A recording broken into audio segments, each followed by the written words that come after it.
When I was a kid, I took this train trip with my parents across the country. There was a snowstorm in the mountains, and we had to stop for a day in a town called Everwood. It was the most beautiful place I'd ever seen, Andy. It was on this hill, surrounded by the Rockies. And I remember thinking, even then, this is what heaven must look like. I'm a sucker for a love story. The notion that a man sort of moves to some small town in honor of his wife's memory was very appealing to me. I think the things that you write about have to be something that you sort of have something to say. What are the things that sort of give us pause, that stop us and sort of remember sort of what has true value in our life? When I read this, I was like, wow, this I could do every week. I mean, it's really an amazing story. And the scripts keep coming in, and we're sort of the first audience who gets it. And then our job is to interpret the story for the audience. On a week-to-week basis, I look forward to that next script.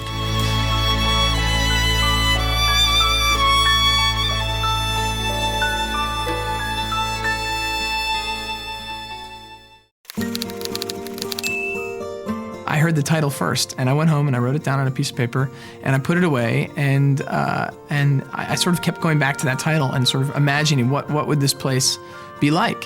And then I was able to sort of bring to it just the father-son dynamics, and then I started to sort of think about the other members in the community and our society in general. I wasn't there the day Dr. Andrew Brown's life changed forever.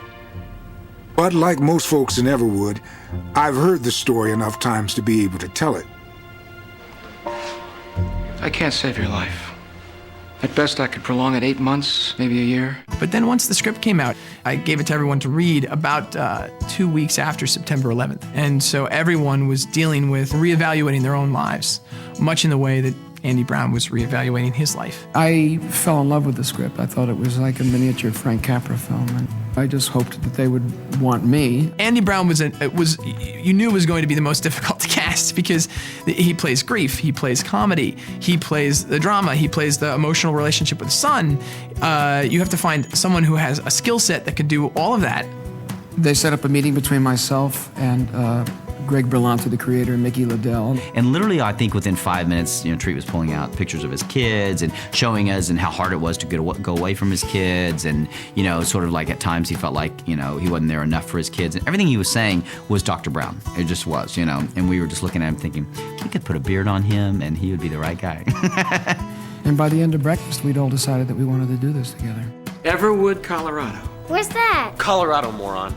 Okay, well, why are we moving there? Somebody told me about it once. Ephraim is always and forever will be my high school experience. I definitely, was, not necessarily seen or felt like I wasn't seen. Right away, I got the character, I got who he was, I got the story they were trying to tell. So within a week, I went in for an audition. I'd seen Gregory Smith in a movie. I'd met him when he was like 13 or 14, this little movie called The Climb. And I just knew he was an amazing actor. He said you were crazy. And you know what? Newsflash, you are. All right, you quit your job, you grow this ugly-ass beard, you look like you wear your clothes to bed, and you move us to the middle of Nowheresville, USA. And why? For what reason? Because somebody told you it was pretty once? As Gregory left the audition process, my final question to him, and it was at the network, was, is this a role you'd be interested in playing for a while?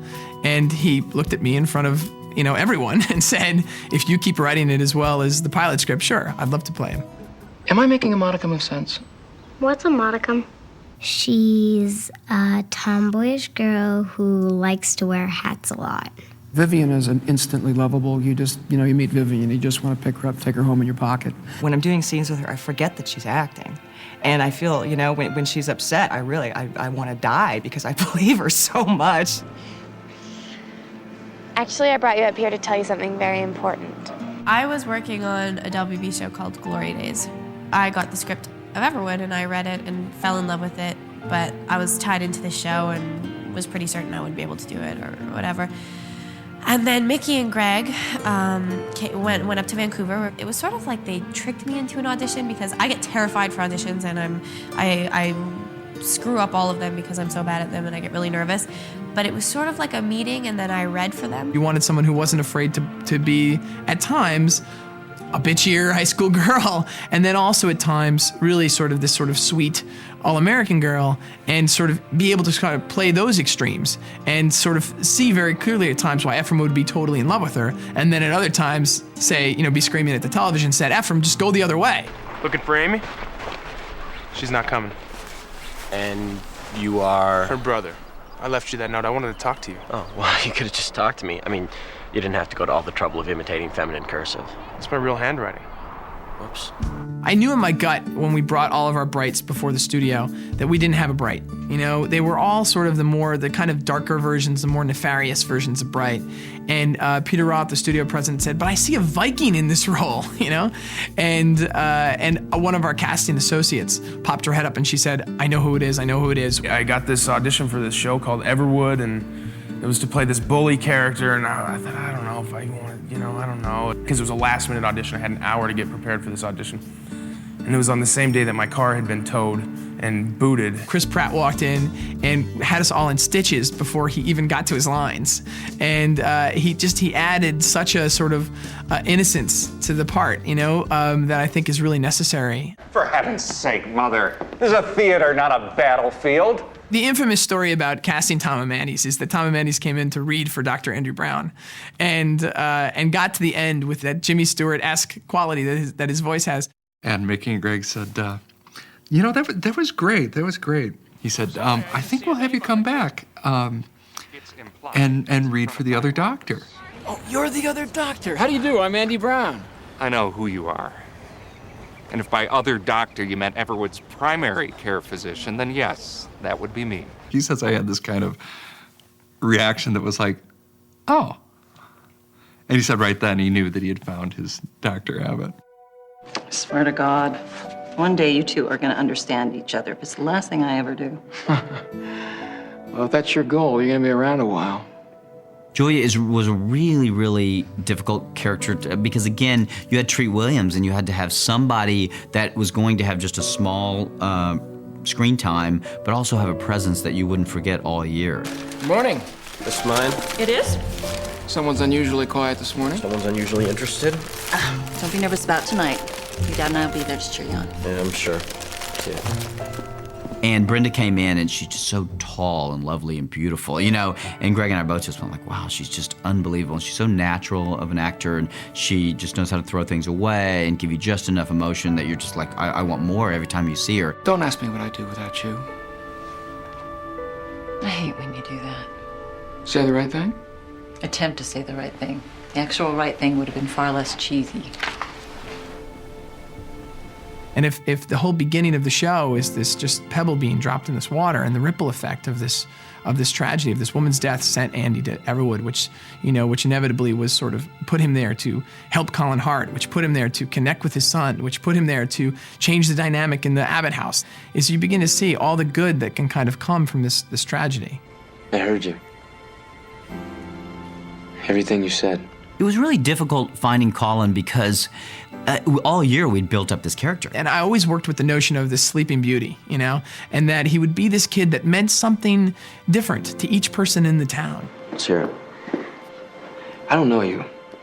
But more importantly is you don't know me. You're the only person in this school who doesn't expect me to remember them or expect me to be this guy that I don't even know who he was. It was like we were casting a lead on the show again, in terms of the network executives calling and the studio executives calling, and everyone wanted to know, well, who's Colin? We ended up casting Mike Irwin, who did an amazing job, and he came in here and read for us. And I knew, just almost halfway through his audition, I was like, that's it, that's the guy. It was just so much fun. It was like having my big brother around. I wasn't there the day Colin Hart's life changed forever, but you could feel the earth shake a little from quite a ways off. It was a great script. The character of Irv hadn't been developed that much, but still, beautiful narrations in the pilot and a really wonderful relationship with Edna, Deborah Mooney. Oh, my goodness. That script was like a small movie. In my experience, when a father and son don't get along, it usually means they got everything in common. You have a lot of nerve. It's easy for you to tell me to just deflect her questions. That's all you ever do. Talk about convenient. You leave her here all day and you never have to answer a damn thing. And here you are judging me? Stephanie Nisnik came in and really just sort of out of nowhere. Got the chance to come in and audition, and I met Mickey Liddell and Greg Berlanti, who were just amazing. She just kept coming back in and sort of competing against other people, and she just was great. She was just really like the neighbor and really solid. So it was just kind of one of those magical auditioning experiences where you actually really connect with the people in the room.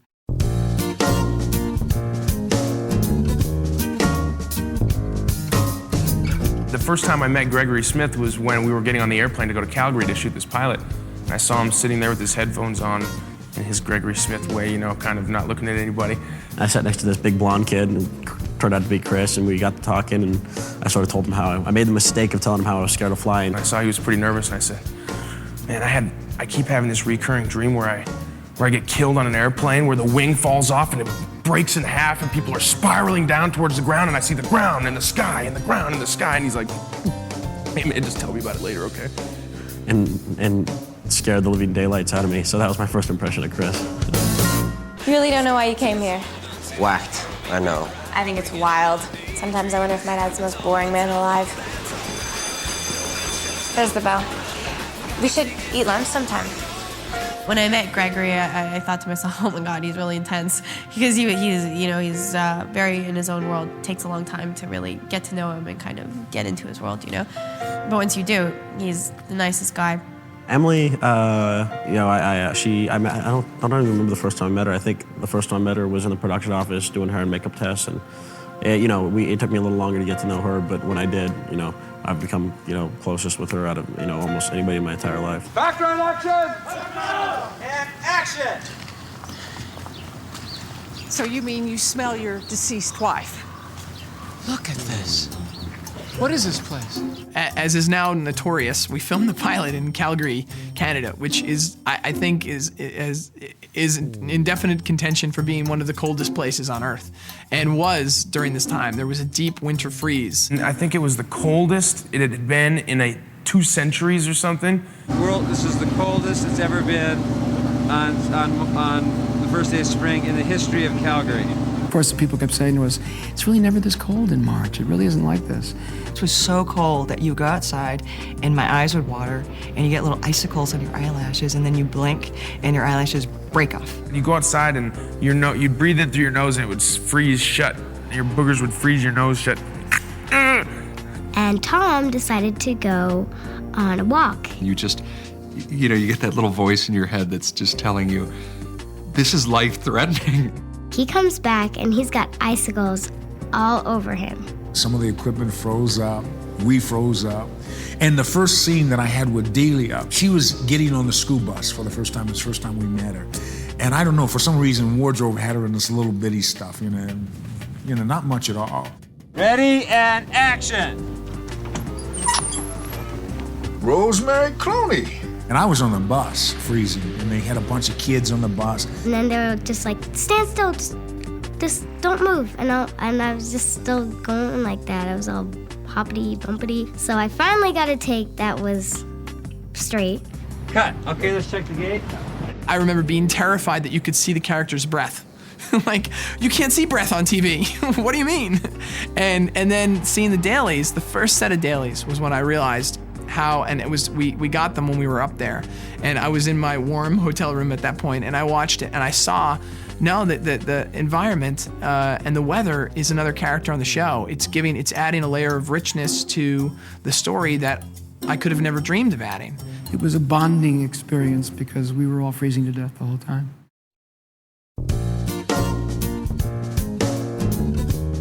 We heard it earlier than shows typically hear it. Mickey Liddell calls me and says, we got picked up, Chris. We got picked up. We're going to be a TV series. And I was like, yeah. We all went, I have a job. So we knew pretty quickly that we were going to be going that season. We knew we couldn't shoot in Calgary just mainly because the weather changes so much. It was so cold that I just didn't think we could do that 9 months a year, So we started looking at places that had mountains, and Utah has a lot of mountains. It's a beautiful place. You fly in here and it's just stunning.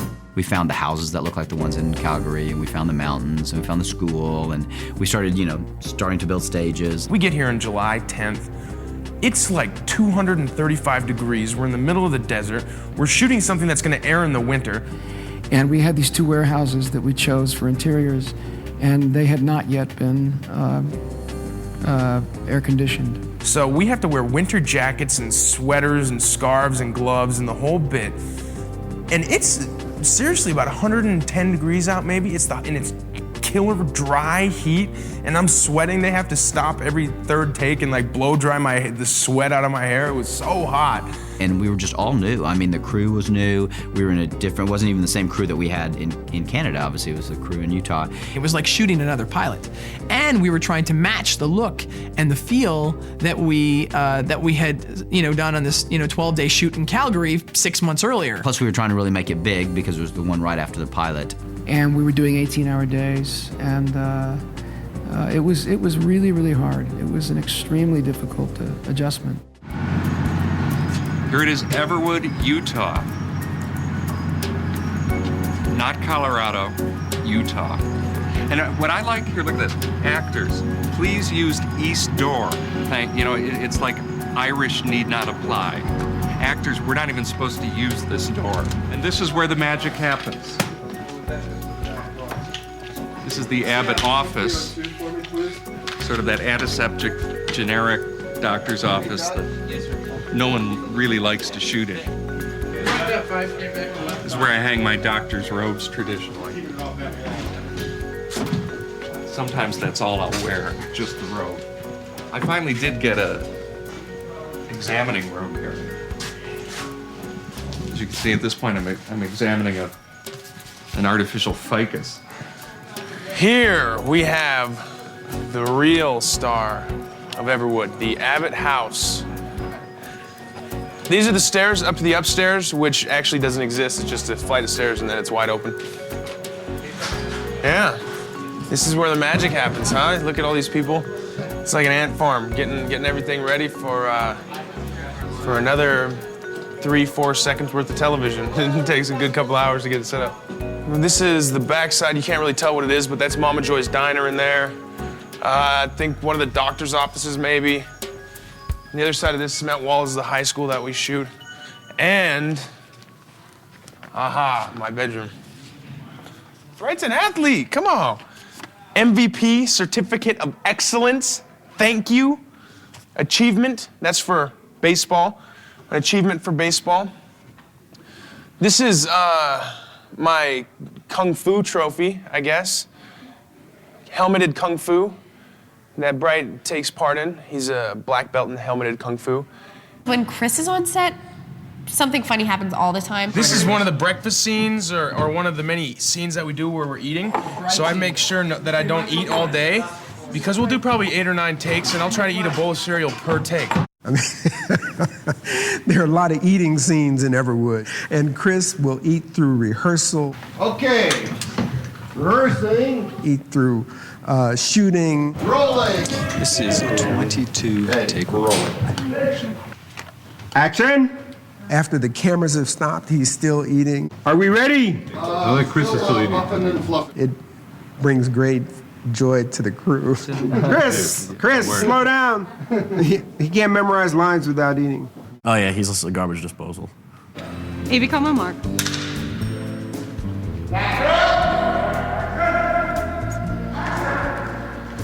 I think because I've been around for a while and done a lot of movies and television, that I brought a kind of calm to what was a hectic set. And we just kind of moved through all of the traumas of starting a show and the nervousness, on both sides, in front of the camera, behind the camera. When you're starting out a new show, everybody wants it to be perfect and you have something to prove, and the first 5 episodes really should be the template episodes to say this is what we're offering. Definitely, if you watch the first 5 or 6 episodes, you see us sort of trying to figure out, well, we've got this opportunity to kind of have closed-ended medical stories. How will we use that on the show, And then along came the kissing bridge, and we used it to really move our characters closer together. I can guarantee it. I'll be damned. Are they really going to tear it down? Bulldozers are coming in next week. Well, I, for one, say it's about time. That thing has just been a safety hazard for years. Your mouth is a bigger safety hazard than that old bridge, and nobody's torn you down. I think that the episode where Ephraim almost drowns, we have to go out and find him in the storm, where we were on these 2 docks out in the middle of a lake down in Provo was, really not fun. I don't know how else to put it. It was like I wanted to be in my living room. I didn't want to be there, It was a challenging experience for Treat and myself. The night we shot the boat scene, the winds were pretty high and the water was really choppy, and that was pretty. That was an interesting night there. There was no bathrooms on the things. We were being shuttled back and forth to shore. It was cold. It was windy. It was late. They were spraying water on us.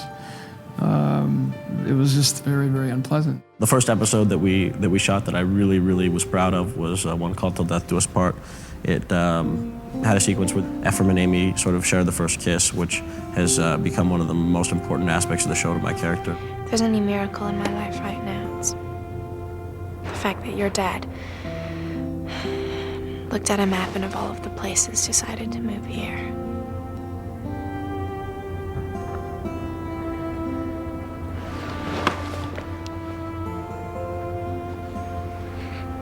Ephraim and Amy kissed twice in the first season. The first kiss probably turned out to be, the outcome was worse than the second kiss. But the second kiss had more of a long-term effect, I think. And it was just, both kisses just ended up being not too good, so. Throughout the beginning of the show, Ephraim, he's a little unhappy. He's got a little bit of a chip on his shoulder and, a pretty sizable attitude, but you never really got a picture of how close him and his mom were and what a special relationship that was until the unveiling. He's cheating on you, isn't he?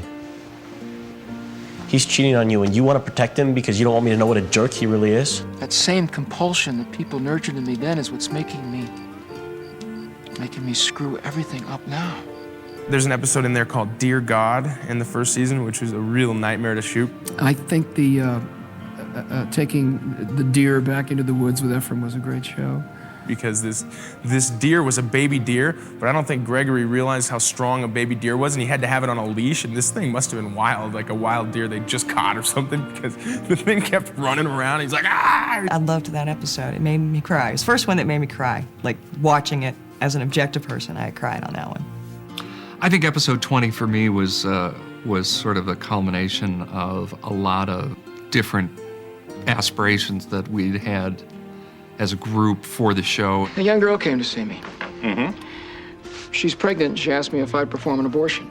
I respected the creator's choice to address both sides of a very delicate issue. And I think the finished product was a pretty astounding hour of television, and not the kind of thing that you usually see. It sort of does take a village to raise a child, you know what I mean? And so whether it be Ephraim or Delia, I really feel like it's now, like the village is Everwood. I feel like it's really a town that's raising the Browns. It must have been like when Dickens' novels came out, where you looked forward each week or each month to the next installment, next chapter. I feel like I go to Everwood. I never say that I'm going to Salt Lake City to work. I say I'm going to Everwood. I think we represent, and everyone committed to the show represents, hopefully at least, a beacon of hope and light. A lot like what I think Everwood's supposed to represent, which is something a little simpler, where the pacing's a little bit slower, and where we really value what's the most important about our lives.